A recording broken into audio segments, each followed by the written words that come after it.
Hello, I wanted to give you some instruction for the English 1010 class since it looks like we're not going to be meeting in person for the rest of the semester, even though the school will be open again after April 6th in case we do need to meet up for any purpose there, such as, returning your paper if you wanted to see your midterm exam or something like that if you didn't submit it online. I went over most of the tests. I'll be updating the grades if I haven't already for your particular class section there. And it went about as I expected for that one. There are some things I'm going to review. I'll be making a video, perhaps not weekly, but probably every other week for the English 1010 class for the rest of the semester. And I want to emphasize now the truly important things. I sent out an email with half of the answers, the A through E sections of your homework assignments. Unfortunately, they're not very compatible with an online modality. So what you can do is either you can fill out 1 through 5 for the answers if that's how it's set up there. Last week's and this week's are a lot of punctuation. So I've already gone over that in class. Hopefully you've internalized it. If you have any questions, you can always email me and I will get to them. I'm going to try over the next 2 days to go through all the assignments. Now, there are some huge assignments that are more important than those daily worksheets. So last week's and this week's, as I said, we're primarily on punctuations review.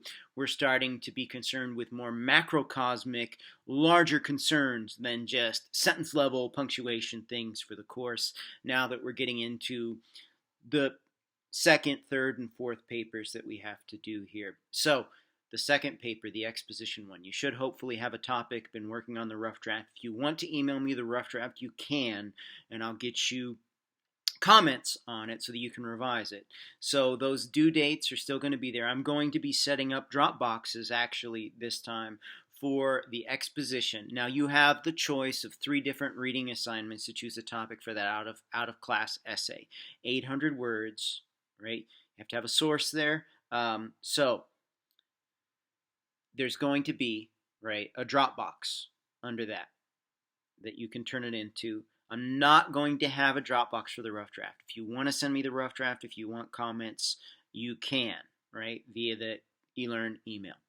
So what else is going on? The journal entries, 4, 5, and 6 from those reading assignments under week 8.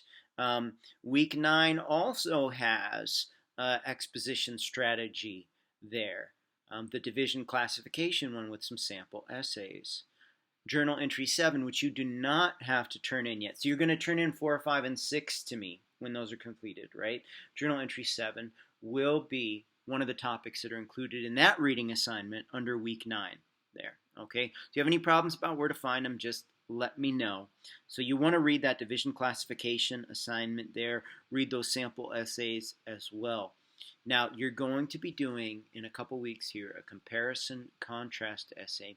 Then your final essay for the class is going to be an argumentative one. You're going to have a thesis, and you're going to have 5 legitimate out-of-class sources that we're going to talk about just a little bit more. So this won't be obviously the only video that I'm uploading here. I just wanted to give you a little bit of direction on what you should focus on. Those essays are the most important part of the class, right? Those individual worksheets, you can take a picture of them and attach them to eLearn. You can type them out in the eLearn message or attach a document and do that. But I'm going to have Dropboxes for the exposition essay, the comparison contrast essay, and the final argumentative essay. So there'll be 3 Dropboxes on eLearn for those, which I'm going to set up tonight.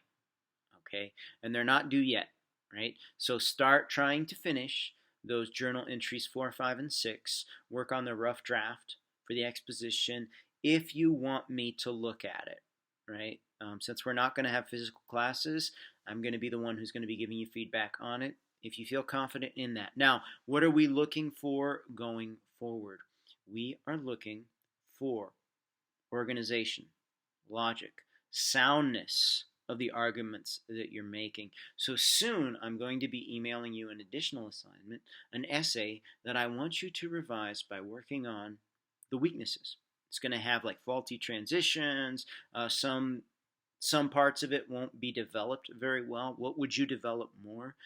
So I'm going to be doing that before the comparison contrast essay is due, because it's going to be kind of a comparison contrast kind of essay that I'm going to send out to you there.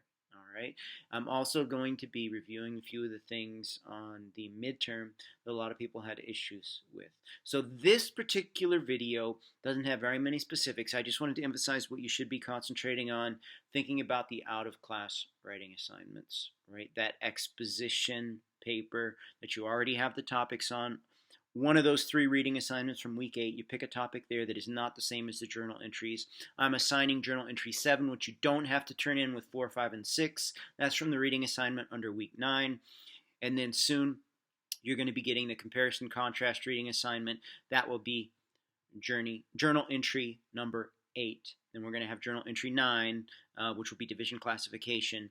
And then journal entry 10 will be based on argumentation. And then we'll probably have up to 12, I think, by the end of the semester. So definitely try and finish 4, 5, and 6 and get that turned in. I'm going to be sending out an email very quickly with due dates. If you're in the learning support, right, I need to send out some information about how to complete the remaining quizzes for that particular course. I'm going to do that separately from this. So I'm going to be making a video probably tomorrow, right, that will include some of the mechanical issues that you will need to know to complete those quizzes on eLearn and do them correctly. Okay, so this is just a general overview, right, of what's going to be remaining. So you're going to turn in your journal entries soon.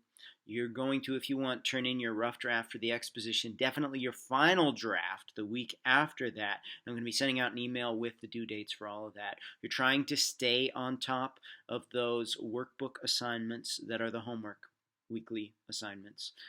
And you're also trying to stay on top of the readings, right? So I'll be uploading the rest of the readings for the semester this week as well. This week's is already up there, so I need to put up some comparison contrast reading assignment and then an argumentative one. We're going to be talking about logos, pathos, and ethos for argumentation, which is logic, appeal to emotions, and then an appeal to authority, which is what your sources are. So these videos, as I said, will become more specific after this. If you have any questions or concerns, email me. I'm going to really try to catch up on all the grades and emails over the course of this particular week here. I apologize that the course wasn't really set up to be completed online in this way, so we're going to transition into that. Hopefully the homework assignments won't be too odious to either type out 1 through 5. You no longer have to do A through E since you have the answers there, right? Or you take a little picture of it and you send it to me via eLearn. So any questions, please let me know. Thank you for your patience and bearing with me. I am going to be flexible on due dates as far as the rest of this semester goes, but everything has to be turned in by that finals week, right? Because I have to have time to grade it and get all that accounted for there. So I will be in better touch this week. Thank you for your patience in this transition, and I do miss seeing you because I really do like that that physical interaction there. Good luck to everyone. I hope the rest of your classes go well, and I hope you have a wonderful rest of your semester.